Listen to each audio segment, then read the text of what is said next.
born a Muslim, raised a Christian, and now a Scientologist. How? In this video, we will share with you the untold, shocking life story of Catherine Bell, while showing some of her rare photos. On August 14, 1968 in London, England, Catherine Lisa Bell was born to a Scottish father, Peter Bell, and an Iranian mother, Mina Ezzati. Catherine was raised not just by her mother, but by her mother's parents as well. Hailing from Iran, they all spoke Farsi in their home. As the grandparents were Muslim, they raised Catherine to be one too. However, Catherine was also exposed to Catholicism and attended a Baptist summer camp during her childhood.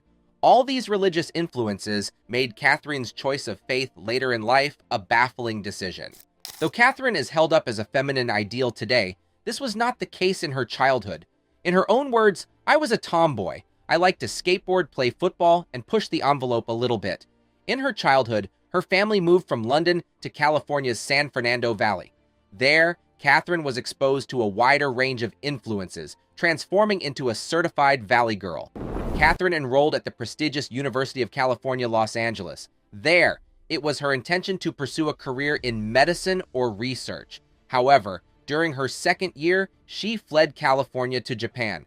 Responding to a request for girls with American beauty, she decided to try her hands at being a model in the Orient. It's quite interesting that even though none of Catherine's parents were American, she fell under the banner of American beauty. It's also quite interesting that though most people moved to California in an attempt to make it, she made the opposite decision. In any case, the die was cast. She was officially in the showbiz industry. From this point onward, Catherine's life becomes even more interesting. After returning to the US from her modeling adventures, she decided to try her hands at being an actress. Unlike most people, Catherine hardly acted in her college or even high school years. Knowing she needed to catch up to the competition, she enrolled at the Beverly Hills Playhouse Acting School and studied under the prestigious Milton Castellas. Now, life wasn't all rosy for Catherine. Training to be an actress was financially draining, and she could not just turn to her parents for help. To support herself, she worked as a massage therapist at the high-end Peninsula Hotel. She was in that position for 8 years, allowing her to cross paths with some of Hollywood's most elite personalities. One of Catherine's clients during this period was the legendary English singer Peter Gabriel. It was through Catherine's connection with him that she slowly broke into Hollywood. In her first ever television role, she spoke one line to him in the short-lived Sugar and Spice. Definitely not the most glamorous of debuts, but it was better than nothing, right? Anyway, Catherine's perseverance during this period of her life must be commended. Rather than turn her nose up at roles that were beneath her talent, she accepted almost anything that came her way. One of those roles happened to be in a movie that gained cult status. It was when she played Isabella Rossellini's nude body double for the 1992 film Death Becomes Her, starring Meryl Streep and Goldie Hawn. Catherine's first starring role came in the 1994 Dolph Lundgren movie Men of War. Though Dolph was a super mega action star at the time, Catherine actually bonded with her other co-star, Trevor Goddard. While filming in Thailand, the two of them contracted amoebic dysentery, and this hilariously brought them together.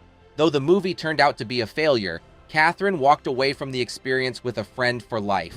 The story of how Catherine obtained her most famous role is an interesting one.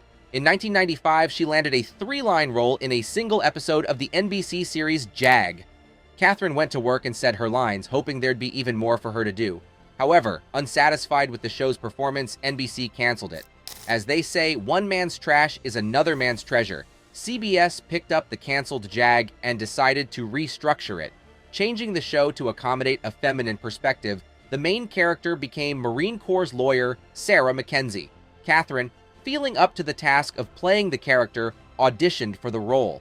As there was no better fit, she easily won it. Her career in Hollywood had reached an inflection point, from which her fortunes would only improve and improve. Under CBS's guidance, JAG's ratings soared. Similar to the hit show Law & Order, JAG followed the adventures of the country's highest-ranking military lawyers. Most of its episodes were inspired by real events or adapted from actual newspaper headlines. At the center of it all was Catherine's Sarah Mackenzie. It was established in Sarah's first appearance that, just like Catherine, she is an Iranian American. In fact, Catherine's skill in speaking Farsi came in clutch in a couple of episodes. The character was so popular that she appeared in other TV shows, including NCIS. In 2015, Jane Reardon, executive director at Illinois Supreme Court Commission on Professionalism, said the character of Sarah Mackenzie was the most authentic TV lawyer in history. While working on JAG, Catherine had the chance to reunite with her friend Trevor Goddard. He played Sarah Mackenzie's on and off love interest, Mick Brumby. Unfortunately, in 2003, while going through a very contentious divorce, Trevor died from an accidental drug overdose. Catherine, devastated by the event, described it as horrible. Working on JAG opened so many doors for Catherine. Gone were the days when she had to work as a body double or had only a few lines to say. She was a certified TV star, and even though JAG alone was enough to earn her a spot in the history books, she did land some other iconic roles. One of them was in the Lifetime television drama series Army Wives. Catherine played the character of Denise Sherwood, a military brat and an army nurse. Catherine tapped into her motherly instincts to bring Denise to life. Army Wives, which lasted 7 seasons, had the largest premiere ever in the history of Lifetime. Another one of Catherine's iconic roles came in Hallmark's The Good Witch films and TV series. The first movie was such a hit that it spawned an entire franchise. Catherine eventually became an executive producer on many of these spin-offs, giving her more creative control.